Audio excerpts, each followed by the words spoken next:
April 6, 2023. This is the S&P 500 E-mini futures on the Thinkorswim platform 2000 tick chart. Go down to the descriptions below and you can see where I had my trades as well as where I thought trade setups were. So today is actually kind of the last official trading day of the week because tomorrow is Easter Sunday. Excuse me, tomorrow is Good Friday in preparation for Easter. So there's no video or no trading tomorrow. But as I understand, I guess the futures market will open briefly because there are about 2 to 3 pieces of economic data that's going to come out. It's going to be the average hourly earnings as well as the non-farm employment change and the unemployment rate, which comes out tomorrow at 5:30 Pacific Standard. So as I understand, they're going to open briefly just to, I guess, let that happen, and then they're going to close. And then regular stocks and options, they're all closed for tomorrow. So if you didn't get out of your options trades, you're going to have to, well, you have to wait till next week. This is how I saw the charts today. I was only able to take one trade, and it was a winning trade. I'm going to go ahead and clear this up. So this is the pre-market. I thought it was going to be in a trading range here. So this is where the 2 gray lines are. But then as you see, it kind of opened, sold off, took a bounce, chopped around, and then rallied into a trading range. Price action was kind of slow today, especially in the afternoon. I saw this big swing. I mean, looking back, there's this big swing, but I didn't see any good way to enter in here, except for maybe up here. So if you guys are able to get in on this trade or get in on this big move, that's awesome. Also, the volume was a little bit lower. I think a lot of people just kind of took today off, checked out. So there wasn't much happening today, even though it looked like it moved. I also want to point out, if you look at right here, this is 9 o'clock Pacific Standard, 12 o'clock Eastern, all the way to here. This is 3 hours of price action. And you can tell like there aren't very many bars here. And then from here, 9 o'clock all the way to the open, there's only 2.5 hours of price action. And also there aren't very many bars, but there's clearly a lot more because between this here to here is 1 hour. So I saw some trades in here and some setups. But also the total range in prices went from 41.35 to about 41.96. So it's only about 40 points. So setups in here, even if they're second entries, they're only moving about 2 to 3 points. So to try to get a 1-point scalp, you're asking a lot of the price action. You're asking a lot of the prices because if it's only moving about 3 points, 3 to 4 points, and you're asking for 1 to 2 points, you're asking for 50% of the big moves. So that made me kind of just stay away from the price action, stay out of the markets. Let's go ahead and zoom in. This is the pre-market. I drew the high in the pre-market and the lows. Lows got confirmed twice. This is before it opens in this gray zone. And I thought we're going to be in a trading range. I did see these 2 legs up, but I didn't trade this because it's in the pre-market and I'm not awake at that time. Prices sold off in this trading range. And I continued moving down. I didn't see any good setups. As with a lot of days, there are a lot of second entries all over the place, but I only want to take the high probability ones just to ensure that I got a winning trade and I don't just haphazardly jump into any kind of second entry that I see. So prices went all the way down. They started consolidating. Excuse me. And I actually saw this setup, but I didn't recognize it at the time. It kind of went down, confirmed 3 times, but this is only a first entry, but it is also at the bottom of the trading range and it's at the lows. So it's like, you know, here, after I look at it, it looked like it was a triple test. So even though it's a trading range, it's kind of a small trading range because it's like 4,097 to about 4,041 and 1. So it's about about 4.5 to 5 points. So to quit a quick scalp, it's also coming, you know, I was just unsure of what I was seeing because to get a small scalp, you need this to move all the way up to the top. And I felt like I might have been picking the bottom if I took this trade. So I skipped it, continues chopping around. And then it makes, from here, makes a first entry short. Technically is a visual 2-legged, excuse me. Let me start over. So I saw this setup. I saw a new high here, it broke out of this trading range. I don't have this trend channel drawn yet. It doesn't exist. I do see a first entry long and I see a second entry long starting potentially on the next candle. The EMA is holding. What I also noticed is there's like a visual second entry short. So here's the first entry short, here's like a second entry short. And if there's a one tick higher here, then it will confirm the second entry long and it will create a failed second entry short on the visual. So it does. And I saw this and I thought after the fact though, this probably would have been a good trade, but I wanted a higher low to confirm that prices are continuing to move back up. Because at this point, I thought maybe the trading range is actually a little bit larger from this top gray all the way to the bottom. And I also drew this overlapping, because there's this one that exists. I also drew this overlapping trading range from here to about here. At the time, I was thinking maybe it's going to stay within here, maybe it's about to break out. And then I later deleted it because it wasn't valid. So I didn't take this trade. I wanted a higher low. I just waited. Then I see a higher low forming right here. Okay, I thought, okay, there's a higher low. It's confirming the second entry long, but I don't really like this candle as much, except that it kind of closed bullish and it's far from the EMA. So I decided to take a chance on it. I put my entry one tick above. It fills me. So that's where I have my higher low. It's actually double bottom here. I didn't take it right on the entry or right when it opened. I saw this double bottom and I thought, okay, and it closed above. So it kind of helped give me a little assurance because it was a little bit far from the EMA, and a little bit far from this channel, which I did draw when this one closed. And I kind of put it here, but I was playing with it. At one time, I thought maybe it's a little bit tighter. So I eventually just kind of settled on where it is. I took this entry, ended up being pretty good. It kind of bounced around, made me a little nervous.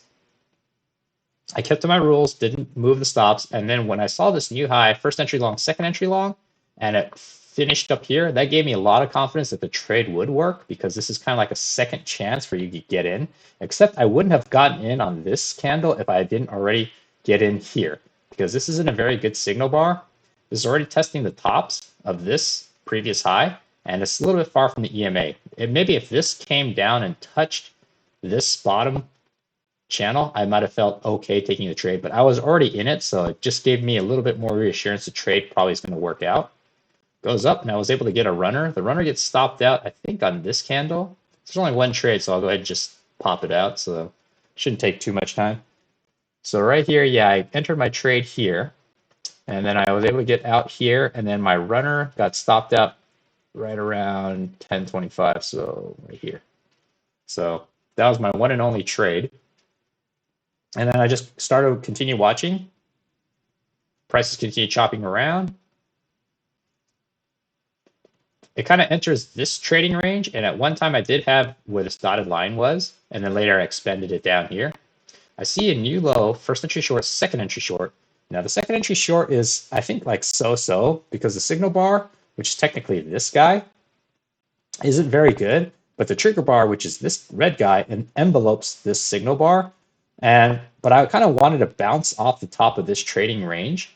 Now, I wasn't sure because this trading range could actually have been a little bit lower, so maybe I did get that bounce.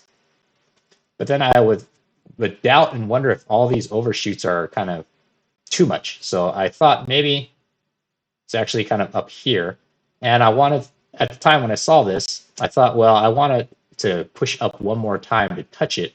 But I think I was asking too much. And also, even though the EMA doesn't really matter, it's kind of above it right now.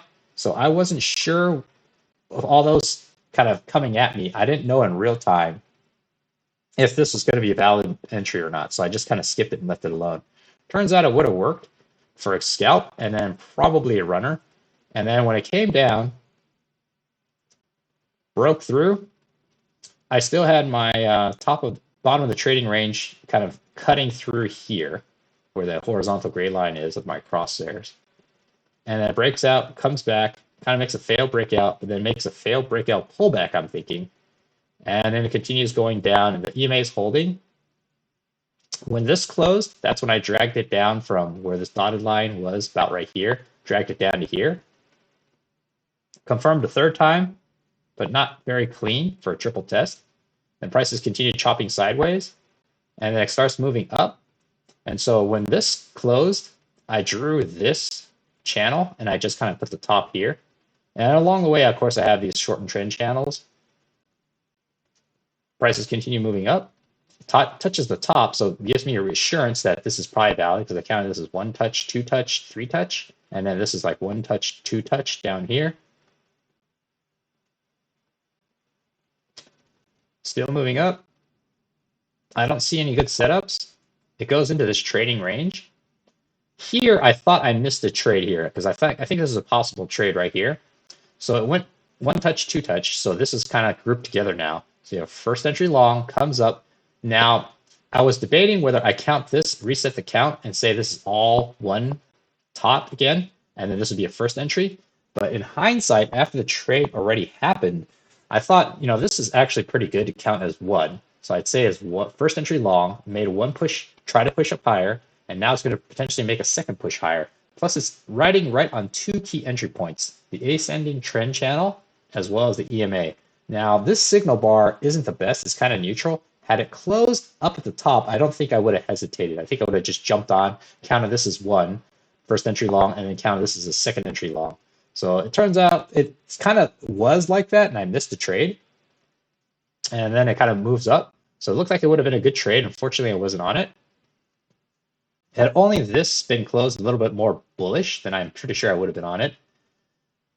Or if this guy didn't close this high, making me doubt whether this is actually a first entry long or actually a first entry long, second entry long, then I think I would have taken the trade as well. But it just didn't set up that time. And I continue watching. Prices continue moving. It's choppy.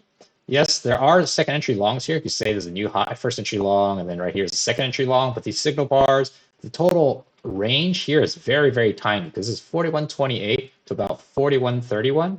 So it's only about 3 points right here. And so to try to get a 1 point or 2 point scalp, you're asking a lot of this move because things are really slowing down now. So I just kind of stayed out of it. I did draw this. I saw 1 touch, 2 touch, and then I count this as a third touch, maybe count it as a fourth. And I like the top of the trading channel up here. I saw this new low, first entry short, second entry short. I didn't like this second entry short because even though it's a good signal bar, it's too small. It's kind of like there's too much debate, too much tug of war going on. To take this would be counter trend on a clearly uptrend motion right now because it came all the way down here. It's also, price action is really slowing down now because from here to here is already 1 hour. And then from here to here is already another hour. So there's just like really slow. I don't want to get in on a trade and have to watch it for 15 minutes, wondering if it's going to do anything. And then prices continue moving up. And I also see a failed second entry long here because a new high, first entry long, second entry long. This is a failed second entry long. It's not a very good signal bar, which would be this guy. The trigger bar is pretty good, but then the trigger bar is also coming up against this bottom of the channel, which I've already confirmed two to three times. 1, 2, 3. You can count it as 4. So when you just saw this candle, I certainly wasn't ready to take a short here. It's counter trend. It's not getting back to the top of here. So, that could have been more reason to take the trade. But just for me, everything didn't quite add up. And the midline did not appear.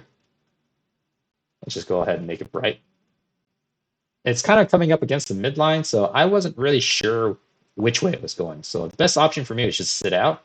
Then prices continue chopping, goes into this channel, which didn't fit that well.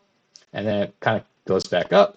And then here just chops sideways into the close. So this was definitely a very slow day. I think everybody just checked out. People probably just either took off early for the long weekend, at least the futures traders, as well as regular traders that create the volume. So I only saw one trade. Well, I only took one trade, and I saw a potential decent trade up here. But I wasn't ready. I kind of doubted it. Wasn't super sure at the time because the candle just didn't close right. So there's I won't be trading tomorrow. Most of the markets are closed tomorrow. And so things will come back on Monday. So hopefully that was helpful.